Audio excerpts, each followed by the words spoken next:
राधे राधे दोस्तों, हरे कृष्णा। आज की कहानी बड़ी ही मजेदार होने वाली है।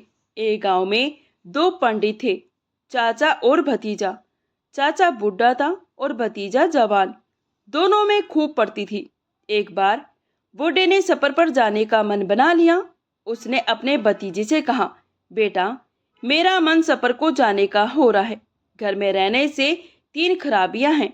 कपड़े फट जाते हैं और कर्जा बढ़ जाता है और शोहरत तो पास भी नहीं फटकती। सफर पर जाना हमारे लिए खुशकिस्मती के द्वार होते हैं। भतीजे ने अपने चाचा की बात सुनकर कहा, चाचा, आपका ख्याल तो बड़ा ही अच्छा है। मैं भी आपके साथ चलता हूँ। कुछ दिनों बाद ही दोनों अपने सफर पर रवाना हो गए। चलते चलते दोपहर हो गई थी। उन्हें भूख प्यास भी लग रही थी। वे दोनों एक गांव में पहुंचे और सरपंच के घर चले गए। सरपंच ने राहगीरों की बढ़िया आवभगत की। गांव दो हिस्सों में बटा हुआ था। गांव के रिवाज के मुताबिक चाचा को नाई के साथ गांव के दूसरे हिस्से में भेज दिया गया। नाई चाचा को एक किसान के घर लेकर गया। जब चाचा उस किसान के घर में पहुंचा तो घर में किसान की पत्नी ही थी। उसकी सास और पति खेतों में काम करने गए थे। मेहमान की खबर सुनकर वो बाहर आई और बूढ़े चाचा को नमस्ते किया। दो चार पलों में ही किसान की पत्नी समझ गई कि बूढ़ा आदमी यानी चाचा एक बेरूपिया किस्म का आदमी है। तो किसान की पत्नी ने पूछा, आप खाने में क्या पसंद करेंगे? दाल रोटी या कुछ मिठाई बनाऊं? बूढ़ा तो बूढ़ा खुशी से बोला, जब मिठाइयाँ मिल रही है तो कौन दाल रोटी को हाथ लगाएगा। तब किसान की पत्नी ने उस बूढ़े आदमी से कहा, आपको एक शर्त पर ही मिठाइयाँ मिल सकती हैं। बूढ़ा बोला, जल्दी बताओ, आपकी शर्त क्या है? उस औरत ने कहा, आपको तो जिंदगी का बड़ा ही तजुर्बा है। आप मुझे कोई ऐसी कहानी सुनाओ जो नई हो, अच्छी हो, ना सुनी गई हो और ना सुनाई गई हो, ना किसी के तजुर्बे में आई हो। अगर आप मुझे ऐसी कहानी सुनाओगे तो मैं ऐसी मिठाई बनाऊंगी जो आपने पहले कभी नहीं चखी होगी। बूढ़ा आदमी बोला, मैं तुम्हें ऐसी कहानी सुनाऊंगा तो मिठाइयाँ तैयार करो। औरत मिठाइयाँ तैयार करने लगी और सोचने लगी कि मेरी वर्षों की ऐसी कहानी सुनने की तमन्ना आज जरूर पूरी हो जाएगी। थोड़ी देर में मिठाइयाँ तैयार हो गई। जैसे ही बूढ़े आदमी ने मिठाई उठाकर खानी चाही तो औरत बोली, मिठाई खाने से पहले कहानी बयान करो। इस पर बूढ़ा मुस्कुराते हुए बोला, मेरी बेटी, ऐसी कहानी कहाँ से हो सकती है? आदमी वही कहानी तो सुना पाएगा जो सुनी गई हो, अच्छी हो या फिर व्यवहार में आई हो। तुम्हारी शर्त भी अजीब है। इतना कहकर बूढ़ा फिर मिठाई को मुंह में डालने लगा तो औरत हाथ में एक लकड़ी का मूसल उठाकर बोली, खबरदार, जो मुंह में मिठाई का एक टुकड़ा भी डाला, नहीं तो पछताना पड़ेगा। औरत का गुस्सा सातवें आसमान पर था। बूढ़ा वहां से उठकर भागने लगा तो औरत ने उसकी टांग पकड़कर घसीटते हुए सरपंच के घर के पास तक ले गई। सरपंच के घर के पास छोड़कर वापिस चली आई। बूढ़ा आदमी मुश्किल से उठ पाया। फिर वह सरपंच के घर के अंदर चला गया। अंदर भतीजा बैठा हुआ था।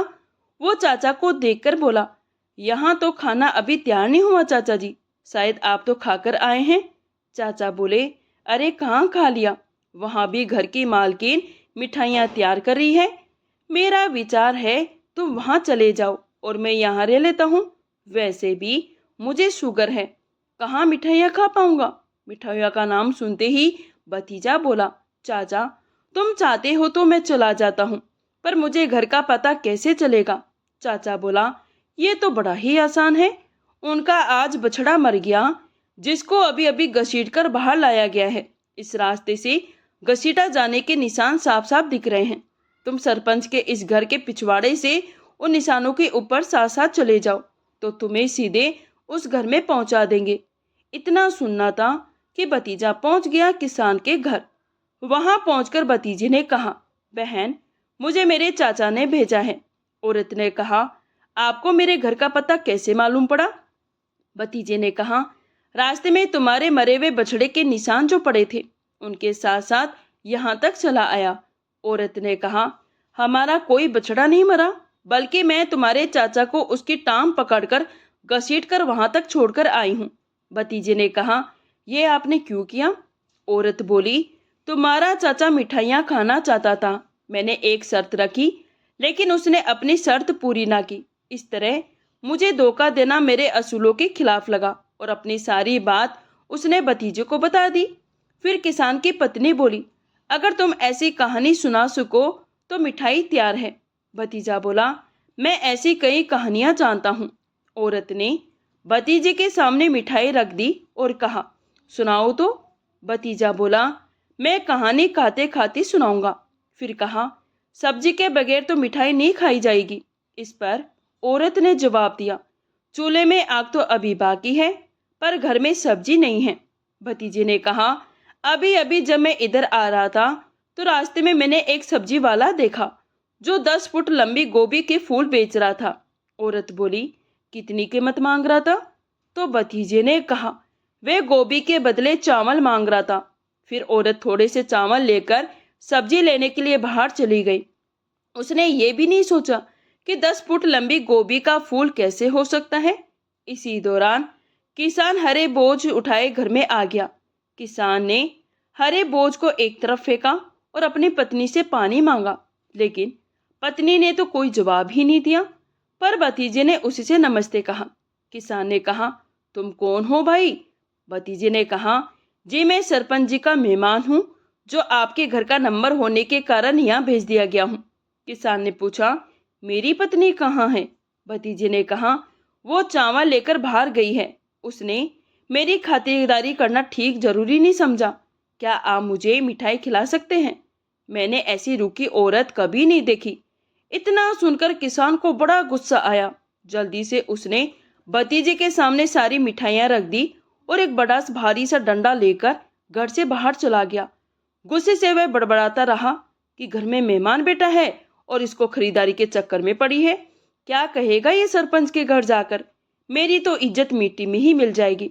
थोड़ी देर बाद उसे अपनी पत्नी अगली गली में मिली। किसान ने आओ देखा न ताओ जोर से अपनी पत्नी के पीठ पर डंडा मारा। औरत चीखने चिल्लाने लगी और बेहोश हो गई। चीख पुकार सुनकर वहां लोग इकट्ठे हो गए और किसान को भला बुरा कहने लगे। इधर भतीजा मिठाइयों को चट कर गया था। अब जे उसे पानी की जरूरत थी। उसी वक्त किसान की माँ भी आ गई, जो बूढ़ी थी। किसान की माँ ने भतीजे को देखकर वही सवाल किया, तुम कौन हो बेटा? भतीजे ने सब बता दिया। फिर कहा, अम्मा, तुम्हारा बेटा और बहू तो नदी पर गए हैं। शायद उन्हें किसी के मरने की खबर मिली थी। मैंने खाना तो खा लिया, मगर उन्होंने जल्दी में मुझे पानी देना भी जरूरी नहीं समझा। किसान की माँ ने पानी पिया और भतीजे को भी पानी दिया।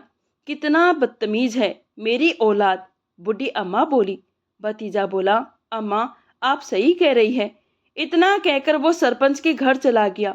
बूढ़ी अम्मा ने अब रोना शुरू कर दिया, क्योंकि किसी रिश्तेदार के मरने पर मातम की यही रस्म थी। रोने रोने की आवाज सुनकर पड़ोस के कुछ औरतें भी वहां आकर रोने लगी। कुछ मर्द भी वहां आ गए। सबने सोचा कि अम्मा का कोई रिश्तेदार मर गया होगा। उधर किसान की पत्नी को जब होश आया तो वे घर लौट गए। दोनों एक दूसरे से नाराज थे। घर पहुंचने पर उन्होंने वहां जो देखा वे यही समझे कि माँ का कोई रिश्तेदार मर गया होगा। लिहाजा वे दोनों पति पत्नी भी रोने लग गए। कुछ समय के बाद सबने रोना धोना बंद कर दिया, पर पत्नी और उसकी बूढ़ी अम्मा रो रही थी। बूढ़ी अम्मा ने सोचा, अगर मैं रोना बंद कर दूंगी तो कहीं मेरी बहू बुरा न मान जाए।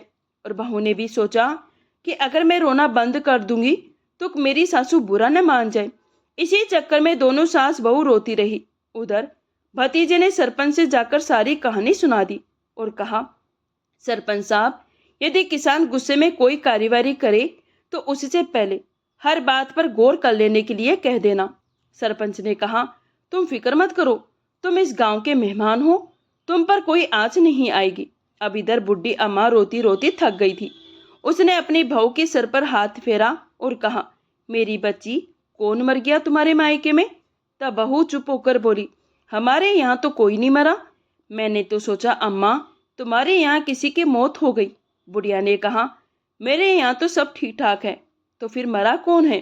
तुम्हें किसने कहा कि कोई मर गया है? किसान ने अपनी माँ से पूछा।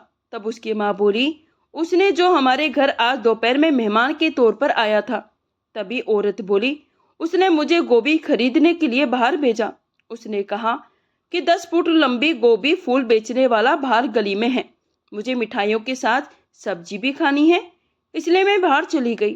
किसान ने कहा, अच्छा, मुझे तो उसने कहा तुम्हारी पत्नी ने मेरी कोई आव भगत ना की और बाहर चावल लेकर चली गई। उस मकार को अब मैं नहीं छोड़ूंगा। किसान हाथ में डंडा लेकर सरपंच के घर पहुंच गया। गुस्से में किसान ने सरपंच से पूछा, कहाँ है वो मेहमान जिसको आज आपने मेरे घर में भेजा था? सरपंच ने कहा, शांति से बात करो, ये तो बताओ कि बात क्या है? किसान बोला, उस मेहमान ने हमारे घर खाना खाया और हमें ही बेवकूफ बनाया। तभी अंदर के कमरे से भतीजा बोला, आपकी पत्नी ने जो मैंने किया वे तो सब बता दिया, लेकिन उसने ये नहीं बताया कि मुझे खाना खिलाने से पहले उसने क्या शर्त रखी थी। उसने ये कहा कि उसे ऐसी कहानी सुनाई जाए जो कहानी सुनी न गई हो, ना कहीं देखी गई हो, ना ही तर्जुमे में आई हो। थोड़ी देर में किसान अपनी पत्नी से शर्त वाली बात पूछकर वापस सरपंच के घर पहुंचा और कहा, हाँ, ऐसी शर्त लगाई गई थी। तब भतीजे ने कहा, हाँ, तो इसमें मेरा क्या कसूर है? मैंने तो महज उसकी शर्त पूरी की है। मैंने आपकी पत्नी को मौका दिया कि वह खुद ही ऐसी कहानी का तर्जुबा कर ले। तर्जुबा सुनने से कहीं बेहतर होता है। उसने 10 फुट गोभी लंबी का फूल पर यकीन कर लिया। ये ऐसी चीज है ना कभी सुनी होगी, ना कभी देखी होगी। वो गोभी लेने बाहर चली गई। आपने उसे गलियों के बीच में लाठी से मारा। ये ऐसी बात है जो कभी उसके तर्जुमे में भी ना आई होगी। बिना किसी के मारे तुम सबने रोना शुरू कर दिया। ये ऐसी कहानी है जो सुनी ना गई हो। मेरी शर्तें पूरी हुई। उम्मीद है आपको भी इस तजुर्बे से खुशी होगी। किसान इस अजीबोगरीब बात को सुनकर के चकित रह गया। घर जाकर उसने अपनी पत्नी को भी सारी बातें बता दी। किसान की पत्नी बड़ी खुश हुई और अपने घर आए मेहमान का मन ही मन धन्यवाद करने लगी। दोस्तों, ये कहानी यहीं समाप्त होती है। अगर आपको कहानी पसंद आई हो तो प्लीज़ लाइक शेयर कीजिए, और अगर आप मेरे चैनल पर नए हैं तो प्लीज़ चैनल को सब्सक्राइब कर लीजिए। मैं आगे भी आपके लिए ऐसी ही कहानियाँ लेकर आती रहूँगी। कहानी सुनने के लिए आप सभी का दिल से धन्यवाद। राधे राधे, जय श्री कृष्ण।